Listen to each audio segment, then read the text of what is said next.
तो देखो बच्चों, अब हम सॉल्व करते हैं न्यूमेरिकल। जो सर ने अभी जैसे फॉर्मूले बताए थे उन्हीं से रिलेटेड हम बेसिक न्यूमेरिकल देखने जा रहे हैं। तो सबसे पहला न्यूमेरिकल है, what is the de Broglie wavelength for a ball of mass 100 gram and moving with velocity 10 metre per second. तो जो पार्टिकल मोशन में है, ये मोशन में है सर, और जब भी पार्टिकल मोशन में होगा तो उसका मैटर मोमेंटम होगा तो उसका वेवलेंथ की होगी। बिल्कुल सर। तो आपको दे रखा है मास तो दिया हुआ है 100 ग्राम, स्पीड दे रखी है 10 मीटर पर सेकेंड।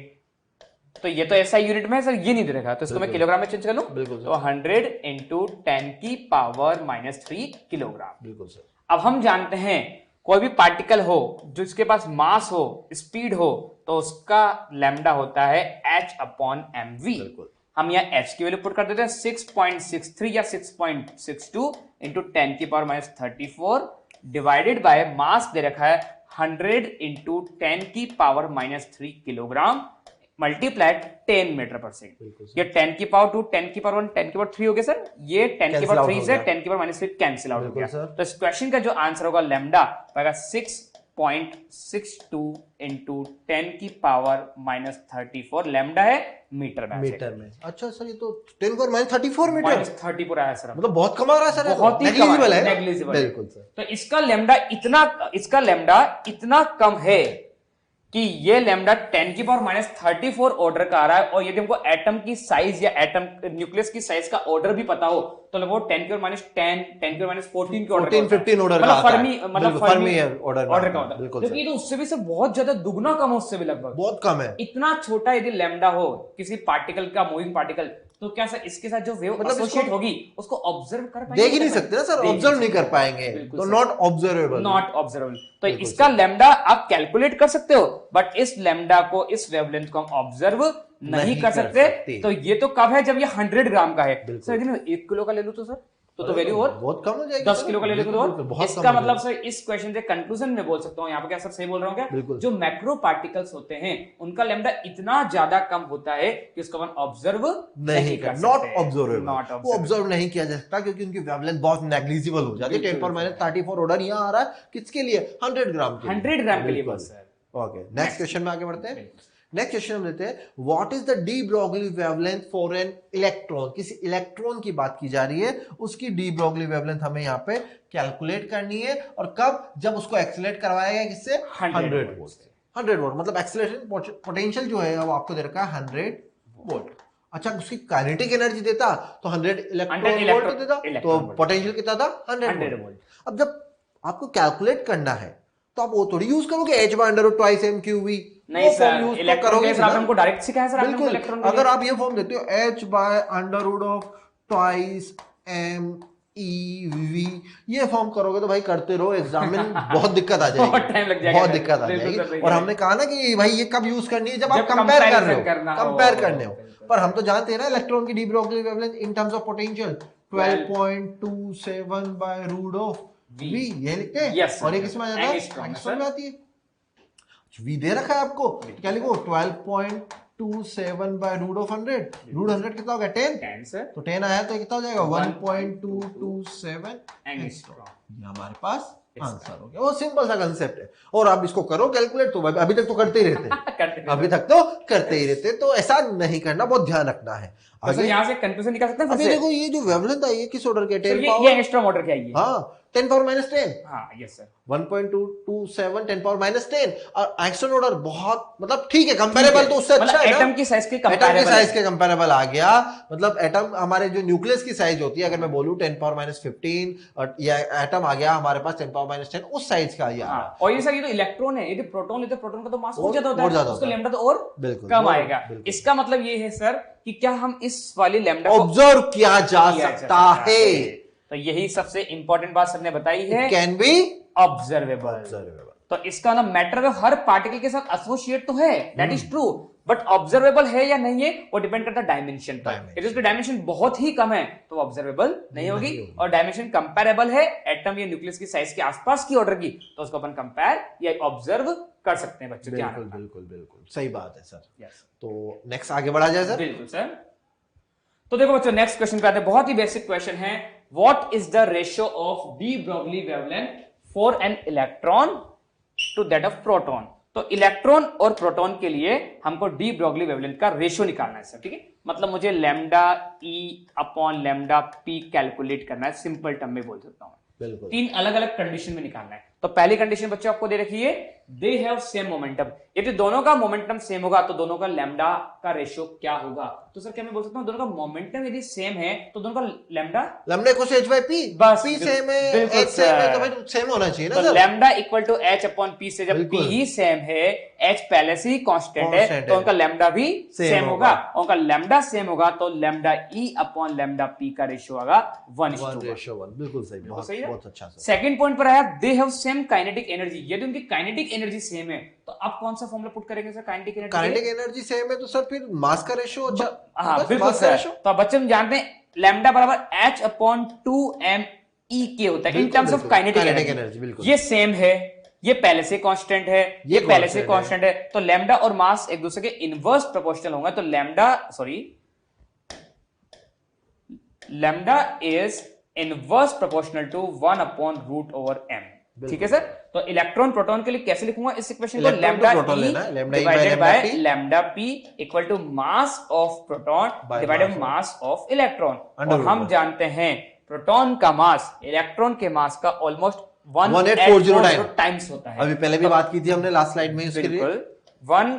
तो मास ऑफ प्रोटॉन को मैं 1840 इंटू मास ऑफ इलेक्ट्रॉन लिख सकता हूं बेटा, और नीचे डिवाइडेड बाय एमई कर दिया हमने, रूट में लिखा हुआ है, एमई से एमई कैंसिल आउट हो गया, तो रूट में 1840 आ रहा है। तो अब आप इसको अप्रोक्सीमेटली कैलकुलेट कर सकते हैं। 40 का स्क्वायर अप्रोक्सीमेटली 1600 होता है, 1600 और 45 का स्क्वायर लगभग 2025। तो 1600 और 2025 के बीच की वैल्यू है। तो हम लगभग 40 to 43 के आसपास मान सकते हैं। तो बेटा मैं इनका आंसर अप्रोक्सीमेट में लिख रहा हूं। अब ऑप्शन के अकॉर्डिंग या तो 42 अप्रॉक्स या 43 के आसपास मैंने मान लिया। ये सेकंड क्वेश्चन हो गया। एंड द लास्ट केस है, if they are accelerated by same potential difference. यदि इस बार दोनों का सेम पोटेंशियल डिफरेंस से दोनों को एक्सेलरेट किया जाए तो अब लैम्डा का फॉर्मूला पोटेंशियल के टर्म में होता है h divided by root over 2m/v। बिल्कुल सर। 2 कांस्टेंट है, ये 2 कांस्टेंट है, चार्ज भी तो कांस्टेंट हुआ सर। जितना चार्ज इलेक्ट्रॉन का उतना चार्ज प्रोटॉन का है। Q भी कांस्टेंट हो गया, Q भी कांस्टेंट, H भी कांस्टेंट और V कांस्टेंट दे रखा है, बोला ही है। मतलब तो इस बार वापस मास का रेशियो। बिल्कुल सर, लैम्डा फिर से मास के अंडर रूट में रेशियो में रहेगा, तो आपका आंसर तो वापस वही आ गया, फिर वही आ जाएगा। मतलब सिमिलर क्वेश्चन है, बस एक बार काइनेटिक एनर्जी को सेम करवाइए, दूसरी बार पोटेंशियल। तो बिल्कुल क्वेश्चन में आपको ये ध्यान रख के चलना है कि आपको क्वेश्चन में कौन सी प्रॉपर्टी कांस्टेंट या सेम करवाई गई है, 2 केसेस के लिए। ओके, उसी के अकॉर्डिंग रेशियो आ जाएंगे। नेक्स्ट क्वेश्चन बढ़े। Yes sir. सिमिलर क्वेश्चन ले सर, इसी टाइप का एक और क्वेश्चन लेते हैं ताकि और अच्छी तरह की प्रैक्टिस हो जाए। तो नेक्स्ट क्वेश्चन की हम बात करते हैं। अब क्या पूछा गया आपसे, what is the ratio of de Broglie wavelength for a proton to alpha particle. ध्यान से सुने, क्या बोला है, प्रोटॉन। स्टूडेंट्स क्या करते हैं, प्रोटॉन को पढ़ लेते हैं फोटोन। Yes sir. प्रोटॉन को पढ़ लेते हैं फोटोन या सुनते हैं फोटोन। अरे भाई दोनों अलग चीजें हैं, दोनों की प्रॉपर्टीज अलग है, दोनों की प्रॉपर्टीज अलग है। फिर कहते हैं सर वो क्वेश्चन तो हो गया था, ऑप्शन भी मिल गया था, पर वो नेगेटिव हो गया। अरे होना ही है ना, आपने पढ़ने में ही गलती कर दी। आपने प्रोटॉन को फोटोन पढ़ लिया या फोटोन को प्रोटॉन पढ़ लिया। इस बात का बहुत ध्यान रखना है। अब क्वेश्चन स्टार्ट करते हैं। अच्छा, किसके कंपैरिजन करवाने की बात कर रहा है, प्रोटॉन और अल्फा पार्टिकल। और अल्फा के लिए आपको रेशियो पूछा ना। यस सर, बिल्कुल। कब, जब दोनों का मोमेंटम सेम हो। अच्छा, मोमेंटम सेम है मतलब तो लैम्डा का रेशियो भी सेम होगा, तो वो तो सेम ही होना है ना। Lambda inversely proportional to momentum है, मोमेंटम सेम है, it means lambda p by lambda alpha वापस वही हो गया 1:1। Yes, first question. तो सेकंड बात करें, they have the same kinetic energy. Same kinetic energy तो किसका रेशियो आ गया, रूट और मास का इनवर्स का रेशियो। तो lambda inversely proportional to under root of mass, ये है। Yes sir. तो रेशियो निकालना है प्रोटॉन टू अल्फा की वेवलेंथ के लिए रेशियो। तो क्या लिखूंगा, mass of proton alpha upon proton. हमने रिलेशन थोड़ी देर पहले देखा था प्रोटॉन और अल्फा के बीच में। क्या होता है, अल्फा का मास 4 times mass of proton divide by mass of proton. तो ये तो कैंसिल आउट हो गया, फिर कितना होगा, √4 कितना लिखूंगा, 2/1। तो हमारा आंसर कितना होगा, 2:1। ठीक है। Next question, the accelerating potential, they are accelerated by the same potential difference. दोनों का पोटेंशियल डिफरेंस सेम है, मतलब v सेम है। अच्छा, v सेम है तो फिर वही फॉर्म ना sir, h lambda equals to h by under root twice m। Kinetic energy को क्या लिखूंगा, q into v। बिल्कुल सर, q into v। अब v सेम है, v कांस्टेंट है, टू कांस्टेंट है, एच कांस्टेंट, मतलब मास और चार्ज का रेशियो। तो हम कह सकते हैं lambda inversely proportional to under root of mass और चार्ज। ये कहा जाएगा under root of mass of charge के इनवर्सली प्रोपोर्शनल। तो कंपैरिजन करते हैं प्रोटॉन टू अल्फा को, जब कंपेयर करते हैं तो क्या क्या लिखेगा, M alpha Q alpha divided by M proton Q proton. बिल्कुल सर। अच्छा एम अल्फा, इसको अगर कंपेयर करें एम अल्फा कितना होगा, 4 टाइम्स ऑफ एमपी चार्ज। बिल्कुल सर, 2 टाइम्स ऑफ बताया था आपने। बिल्कुल सर। ये हो जाएगा mass of proton, charge of proton, ये कैंसिल आउट हो गया, 8 आ गया, 8 को क्या लिख सकता हूं, 2√2। तो ये हो जाएगा 2√2 रेशियो 1। ये हमारे पास आंसर था। देखिए दोनों क्वेश्चन सिमिलर थे, बस आपको पार्टिकल्स कौन से पूछे गए वो आइडेंटिफाई करने हैं और क्या कंडीशन सेटिस्फाई करवाई गई है उसको देख के चलना है। बिल्कुल सर। आगे बढ़े सर नेक्स्ट क्वेश्चन में। आगे बढ़ते हैं सर। नेक्स्ट क्वेश्चन देखिए। देखो बच्चों, if de Broglie wavelength of a moving electron is decreased from 1 angstrom to 0.5 angstrom, then calculate change in its kinetic energy। मतलब काइनेटिक एनर्जी में चेंज पूछा गया, मतलब डेल्टा के पूछा, डेल्टा के पहले इनिशियल फिर फाइनल फिर उनमें चेंज है ना। तो हम 1 बाय 1 करते हैं, पहले इनिशियल निकालते हैं फिर फाइनल कैलकुलेट करते हैं। तो देखो बच्चों, इसको मैं लैम्डा 1 मान लेता हूं। इनिशियल लैम्डा मुझे 1 एंगस्ट्रॉम दिया हुआ है, ठीक है सर। और हम जानते हैं ये क्वेश्चन पूछा है मूविंग इलेक्ट्रॉन के लिए, और इलेक्ट्रॉन के लिए मेरे पास लैम्डा का डायरेक्ट फॉर्मूला है, और हम जानते हैं लैम्डा फॉर इलेक्ट्रॉन होता है √150 डिवाइडेड बाय v। बिल्कुल ये पढ़ा है, में होता है सर। क्या मैं इस इक्वेशन का स्क्वायर कर दूं सर? बिल्कुल बिल्कुल। तो लैम्डा, या इसको v की टर्म में लिखो तो direct sir, v is equal to square करने में 150 divided by lambda E square लिख देता हूं सर। तो फॉर लैम्डा 1 के लिए ये इक्वेशन क्या होगी, v1 is equal to 150 divided by lambda 1 square।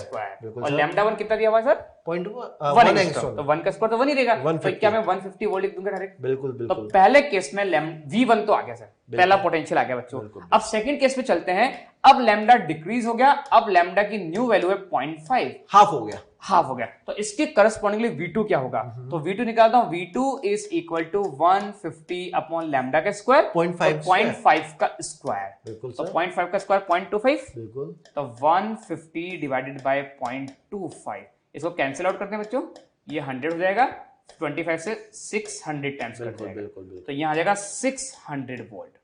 तो फाइनल वोल्टेज पता चल गया, इनिशियल वोल्टेज पता चल गया। क्या दोनों का चेंज निकाल लो सर, चेंज इन वोल्टेज निकालो सर। बेस्ट क्या सर। तो डेल्टा v कितना, v2 minus v1 equal to 600 minus 150 is equal to 450 volt. ये चेंज इन वोल्टेज है, लेकिन हमसे क्या पूछा है, चेंज इन काइनेटिक एनर्जी, मतलब वोल्टेज को इलेक्ट्रॉन वोल्ट में कन्वर्ट करना है। बस। तो यदि इस इक्वेशन को दोनों तरफ e से मल्टीप्लाई कर दिया जाए, इधर भी कर दिया e से मल्टीप्लाई और इधर 450 इधर भी कर दिया e से मल्टीप्लाई, तो इसे बोलते हैं change in kinetic energy delta के। तो यहां से डेल्टा के का आंसर आएगा 450 इलेक्ट्रॉन वोल्ट। ये है बच्चों इस क्वेश्चन का आंसर। बहुत सुंदर सर, बहुत सुंदर, बहुत अच्छा क्वेश्चन था। कई बार स्टूडेंट्स क्या करते हैं यहाँ पर कि सर ये आ गया ना फाइनल, V2 आ गया, उसको आप काइनेटिक एनर्जी में कन्वर्ट कर दो, फर्स्ट ऑप्शन टिक भी कर दो, 600 इलेक्ट्रॉन वोल्ट। सर ये था, और ऑप्शन मिलेगा बिल्कुल। और ऐसे ऑप्शन फर्स्ट ऑप्शन ही मिलेंगे, क्योंकि आपको ये हुआ, अरे मिल तो गया भाई, आगे क्यों खत्म करो यही। तो ये ध्यान रखना है ना, क्वेश्चन बिल्कुल ध्यान से पढ़ के चलना है। नेक्स्ट क्वेश्चन की बात करते हैं। क्वेश्चन में क्या कहा गया उसको देखें। The what is the change in de Broglie wavelength. Change in de Broglie wavelength पूछा गया है, delta lambda for an electron its kinetic energy met 16 times of initial. Let initial, हम मान लेते हैं इस क्वेश्चन को सोल्व करने के लिए, let initial kinetic energy, right, kinetic energy initial के है, के मान लिया सर, ठीक है। तो फाइनल कितनी हो गई, 16 टाइम ऑफ के हो गया। ओके, आपको क्या पूछा है, डेल लैम्डा आपसे फाइंड करने को बोला है, डेल लैम्डा चेंज क्या होगा।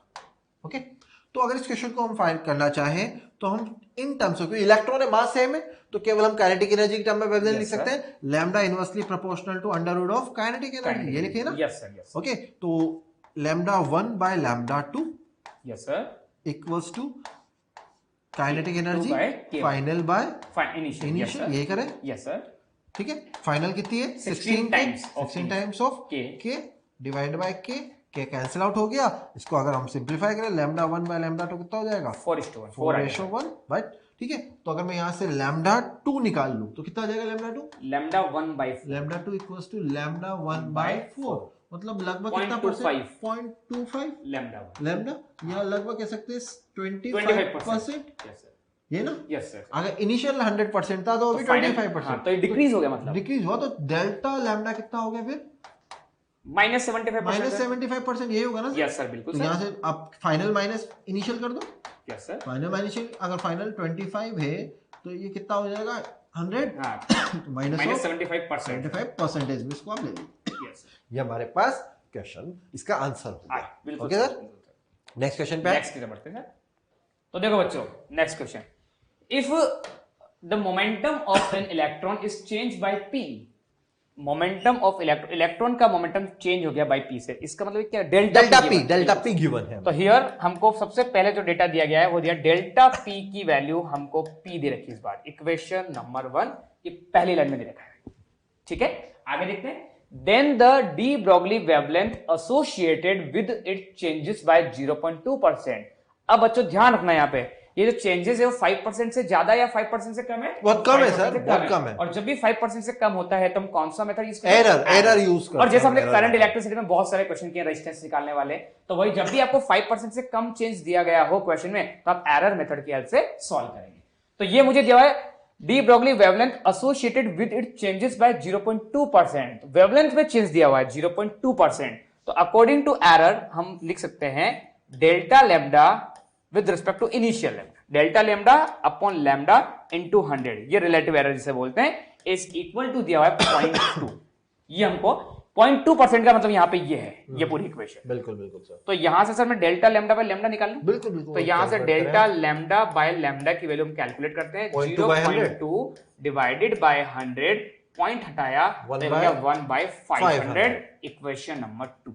यहां तक आ गया। अब चलते हैं बच्चों, the initial momentum of electron. तो इनिशियल मोमेंटम क्या होगा ये हमसे पूछा है। तो फ्रॉम डी ब्रॉगली वेवलेंथ यदि हम बात करें तो डी ब्रॉगली वेवलेंथ के अकॉर्डिंग लैम्डा का फॉर्मूला होता है h/p।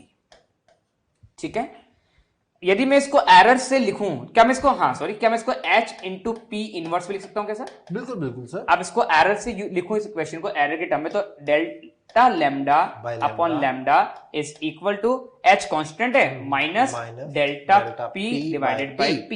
ठीक है सर, मैग्नीट्यूड ले ले सर। मैग्नीट्यूड की बात कर लेते हैं। तो मैग्नीट्यूड ले लिया मैंने इसका, तो मैग्नीट्यूड आ गया डेल्टा p बाय p। ये मैंने मैग्नीट्यूड की बात की, इसका magnitude delta p by p। और डेल्टा p हमको इक्वेशन 1 से p दे रखा है, p दिया हुआ है। तो डेल्टा और delta lambda by lambda sir 1/5, तो इसको मैं डायरेक्ट 1/500 लिख देता हूं। तो डेल्टा लैम्डा अपॉन लैम्डा को 1/500 पुट कर दिया मैंने, डेल्टा p हमको p दिया हुआ है और इसे बोलते हैं इनिशियल मोमेंटम, जो हमको कैलकुलेट करना है, राइट। तो यहां से इनिशियल मोमेंटम हमारे पास आ चुका है 500 टाइम्स ऑफ p। तो ध्यान रखना बच्चों, बहुत ही अच्छा क्वेश्चन है। जब भी परसेंटेज चेंज 5% से कम दे रखा हो तो आप इस मेथड के थ्रू क्वेश्चन कर सकते हैं। मतलब ये कहा जा रहा है सर कि अगर यहाँ पर आपने वेवलेंथ को चेंज किया है कितना 0.2% ऑफ इनिशियल, 0.2% ऑफ इनिशियल, तो उसका जो मोमेंटम है वो इनिशियल का 500 टाइम्स रिड्यूस हो गया। नहीं, इनिशियल मोमेंटम सर चेंज का 500 टाइम्स। बिल्कुल यही हुआ है, चेंज का 500 टाइम्स। ओके, नेक्स्ट आगे बढ़ते हैं सर हम। बिल्कुल सर, नेक्स्ट क्वेश्चन पे आते हैं। नेक्स्ट क्वेश्चन हमें क्या बोला है उसको देखिए पहले। तो क्वेश्चन को पढ़ें, बहुत बड़ा क्वेश्चन दिख रहा है। The after absorb as slowly moving neutron of mass mn, एक न्यूट्रॉन का मास कितना है? mn।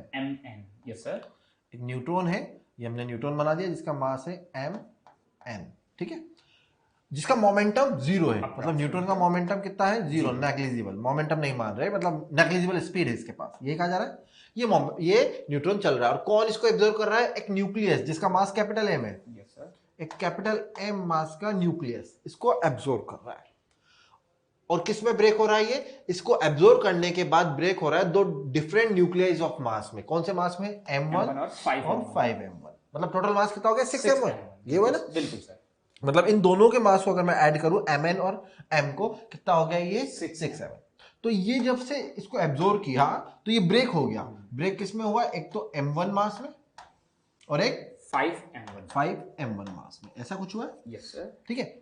इनिशियली रेस्ट पर था तो इसका इनिशियल मोमेंटम 0 होगा। इनिशियल मोमेंटम 0 होना चाहिए, ये कहा यार। तो momentum should be conserve, momentum conserve होना चाहिए। अब आपसे क्या बोला जा रहा है इस क्वेश्चन में कि जैसे ही न्यूट्रॉन इसको एब्जॉर्ब कर, ये न्यूट्रॉन एब्जॉर्ब होता है इसके द्वारा, तो ये दो डिफरेंट मास में कन्वर्ट हो गया, m1 और 5m1। If the de Broglie wavelength of the nucleus with mass m1 is lambda. इसकी डी ब्रोगली वेवलेंथ कितनी है? लैम्डा। मतलब इसके पास मोमेंटम है, यस सर, इसके पास स्पीड है, यस सर, बिल्कुल यही है। हाँ। तो मैं इसके अगर स्पीड को v1 मान लेता हूं, ठीक है सर, तो फिर इसके पास भी स्पीड होनी चाहिए, यस सर, इसकी स्पीड v2।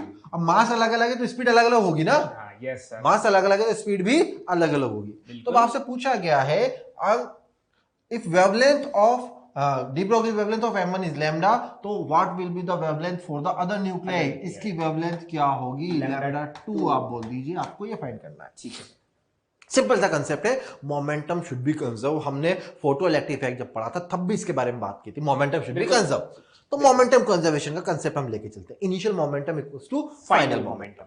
अगर मैं इस क्वेश्चन को सोल्व करना चाहे यहाँ पे, तो मैं इसके मोमेंटम को मान लेता हूं P1 मान लीजिए, क्या लिखूंगा P1 को? M1 V1।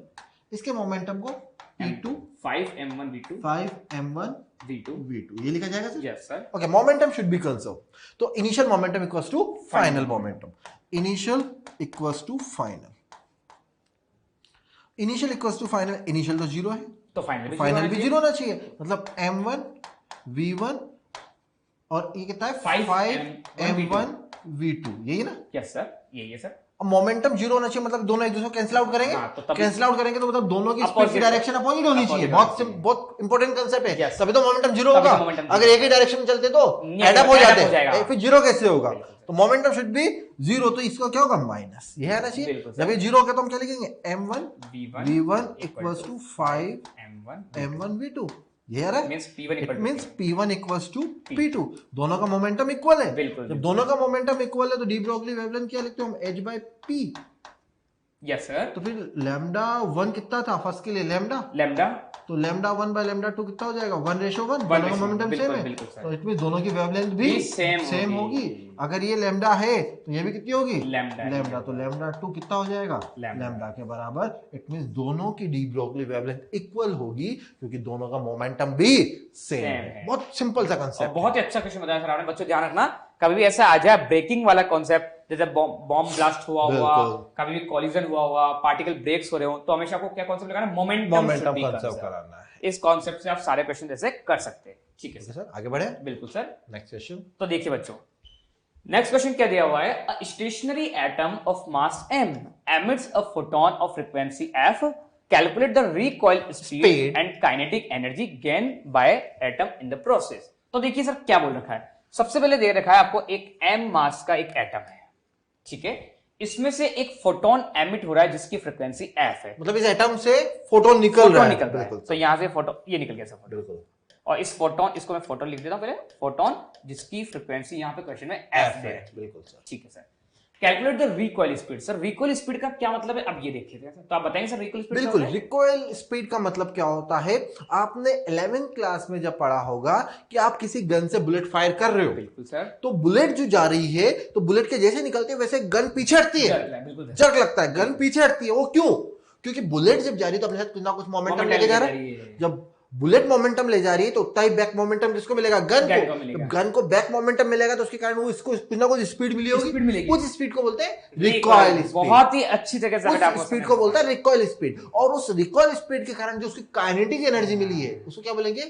रिकॉइल एनर्जी या रिकॉइल काइनेटिक एनर्जी। तो हमें वही पूछा जा रहा है कि रिकॉइल स्पीड और रिकॉइल काइनेटिक एनर्जी कैलकुलेट करें, रिकॉइल एनर्जी। तो देखो बच्चों, जैसे ये फोटोन आगे गया, सर ने बताया ये पीछे जाएगा, इस पर रिकॉइल होगा, तो ये रिकॉइल हुआ तो इसके पास कुछ स्पीड आई होगी सर। बिल्कुल सर। तो मान लीजिए इसकी स्पीड v1 है, v न्यूक्लियस है तो इसको v न्यूक्लियस है तो vn लिख देता हूं सर। बिल्कुल सर, vn। और इसका कुछ काइनेटिक एनर्जी आएगी तो लिख देंगे kn लिख देता हूं। बिल्कुल सर। और ये हमको कैलकुलेट करना है। तो दोनों का मोमेंटम सेम होगा? बस सर यही करना था। तो इसका मोमेंटम कितना? इसका फोटोन का मोमेंटम h by लैम्डा, तो इसका भी h by लैम्डा। बस सर, बिल्कुल सर। तो अब इन दोनों कॉन्सेप्ट में दोनों के मोमेंटम इक्वल कर देता हूं। तो momentum of photon is equal to momentum of nucleus. बिल्कुल। अब इसको सॉल्व कर लेते हैं। फोटोन का मोमेंटम होता है h by लैम्डा और इसका मोमेंटम होगा न्यूक्लियस का मास के फॉर्म में, मास की मास m into v, h upon m, हमने न्यूक्लियस का mn लिखा है सर, मास m capital m into speed vn। ठीक है सर, डी ब्रोगली वेवलेंथ होगी ना, हमें तो मोमेंटम लिखना सॉरी है। सॉरी सॉरी सर, बिल्कुल सर, मोमेंटम लिखना है, मोमेंटम लिखना है सर, तो बिल्कुल सही बोल रहे हैं सर, मोमेंटम लिखना है हमें इसके लिए। तो m इनटू v लिख दूंगा। बिल्कुल सर, बिल्कुल सर। तो यहां से हमारे पास पहला क्वेश्चन हमको पूछा है स्पीड, तो क्या मैं vn निकाल लूं यहां से? तो vn इज इक्वल टू हो जाएगा h upon lambda into m। ये पहला क्वेश्चन है, रिकॉइल स्पीड ऑफ न्यूक्लियस की इतनी होगी। बस स्पीड आ गई तो काइनेटिक एनर्जी निकालना है, और काइनेटिक एनर्जी E का फॉर्मूला होगा half into m into v square, half m v square. तो वैल्यू पुट कर देता हूं sir, half into m n को हमने m मान रखा है, और वी एन ये रहा, बिल्कुल h स्क्वायर स्क्वायर कर दिया, h square upon lambda square into m square. एक m से एक m कट गया सर, तो कितने का h square divided by 2m lambda square. तो लैम्डा की टर्म में तो काइनेटिक एनर्जी यदि मिल गया तो तब डायरेक्ट ये टिक कर देना। लेकिन क्वेश्चन में क्या दिया हुआ है? वेरिएबल तो f दिया है, f दिया हुआ है, तो हमें आंसर f की टर्म में लाना पड़ेगा। तो हम लैम्डा को f की टर्म में कन्वर्ट कर देते हैं। तो हम जानते हैं न्यू बराबर या f बराबर c बाय लैम्डा होता है। बिल्कुल, क्या मैं इसको यहाँ पुट कर दूं सर? तो यहां से e k की वैल्यू f की टर्म में आ जाएगी h square upon twice m lambda square, lambda यहां से कितना होगा c square upon f square. ठीक है सर, तो ये आ गया आंसर आपको बिल्कुल। Kinetic energy f। ऑप्शन में आपको देखना है कि आंसर किस फॉर्म में, कि गिवन वेरिएबल की फॉर्म में। आंसर गलत नहीं था, बस वो भी सही गलत नहीं था, पर वेरिएबल हमें f दे रखा, तो हमें आंसर भी f की फॉर्म में ही लाना है। बस आपको ऐसे क्वेश्चन में क्या करना है, मोमेंटम कंजर्व करना है। बस सबसे इंपॉर्टेंट कॉन्सेप्ट है मोमेंटम कंजर्व। पिछले क्वेश्चन में भी यही किया था हमने, मोमेंटम को हमने कंजर्व कराया था, उसी के बाद ये क्वेश्चन हमने सोल्व किए थे। स्टूडेंट्स, अब हम स्टार्ट करते हैं डी ब्रोगली वेवलेंथ को कैलकुलेट करना गैस मॉलिक्यूल्स और गैसेस एटम्स के लिए, गैस मॉलिक्यूल्स और गैसेस एटम्स के लिए। ठीक है, तो हमने कहा था मैक्रोस्कोपिक हो या माइक्रोस्कोपिक हो, कैसे भी पार्टिकल्स हो, सबके लिए डी ब्रोगली वेवलेंथ वैलिड है। तो फॉर द गैस एटम्स और molecules D Broglie wavelength also exist. Okay sir, तो इसमें तो आई थिंक स्टूडेंट्स को कोई दिक्कत नहीं होनी चाहिए। नेक्स्ट पॉइंट देखें, they have translational kinetic energy. इसका मतलब क्या है, जब भी गैसेस एटम मोशन में होंगे ड्यू टू थर्मल एनर्जी, तो उनके पास काइनेटिक एनर्जी आएगी। इसको अपन क्या बोलते हैं सर? Translational kinetic energy. देखिए, आपने केटीजी में पढ़ा होगा कि गैस मॉलिक्यूल्स या एटम्स के पास अलग अलग टाइप की एनर्जी होती है, रोटेशनल, वाइब्रेशनल, ट्रांसलेशनल। तो ट्रांसलेशन काइनेटिक एनर्जी की डिग्री ऑफ फ्रीडम हम 3 बताते हैं, ये तो ना 3 बताते हैं। तो यहां से ट्रांसलेटेड काइनेटिक एनर्जी को हम लिखते हैं, काइनेटिक एनर्जी ट्रांसलेटेड कितनी 3/2 kT, जहां पर k क्या है, Boltzmann constant. Boltzmann constant k की वैल्यू हम जानते हैं 1.38 10⁻23 जूल पर केल्विन, ये होता है। ठीक है, तो हमें जब काइनेटिक एनर्जी मिल गई तो हम जानते हैं ना de Broglie wavelength lambda equals to h by under twice m kinetic energy. तो क्यों ना इस काइनेटिक एनर्जी की वैल्यू को यहां पुट कर दिया जाए। जब काइनेटिक एनर्जी की वैल्यू को यहां पुट कर रहे हैं तो यहां लिखेंगे 3/2 kT, 2 से 2 कैंसिल आउट हो जाएगा। तो डी ब्रोगली वेवलेंथ कितनी आ गई, किसके लिए, हमें गैस मॉलिक्यूल्स के लिए कितना आ गया, lambda equals to h by under 3mn kT। यहां बिल्कुल ध्यान रख के चलना है कि ये जो T है टेम्परेचर किसमें आएगा, केल्विन में। ओके, तो यहां देखिए H कांस्टेंट है, यस सर, 3 कांस्टेंट है, यस सर, K कांस्टेंट है, वेरिएबल क्या है, M और T। बिल्कुल सर, M और T, क्योंकि अलग अलग गैसेस मॉलिक्यूल्स के लिए मास भी अलग अलग होगा। हाइड्रोजन के लिए 2 होगा, हीलियम के लिए 4 होगा, तो आपको उसी के अकॉर्डिंग चेंज करना है। तो हम कह सकते हैं जो गैसेस मॉलिक्यूल्स के लिए डी ब्रोगली वेवलेंथ है, लैम्डा जी से रिप्रेजेंट कर सकता हूं, वो क्या लिखता हूं, inversely proportional to under root of mass of gas molecules और temperature of gas molecules, right? temperature in Kelvin, mass आप पुट कीजिए। बिल्कुल सर। ओके, तो यहां तक तो आई थिंक कोई दिक्कत नहीं आनी चाहिए।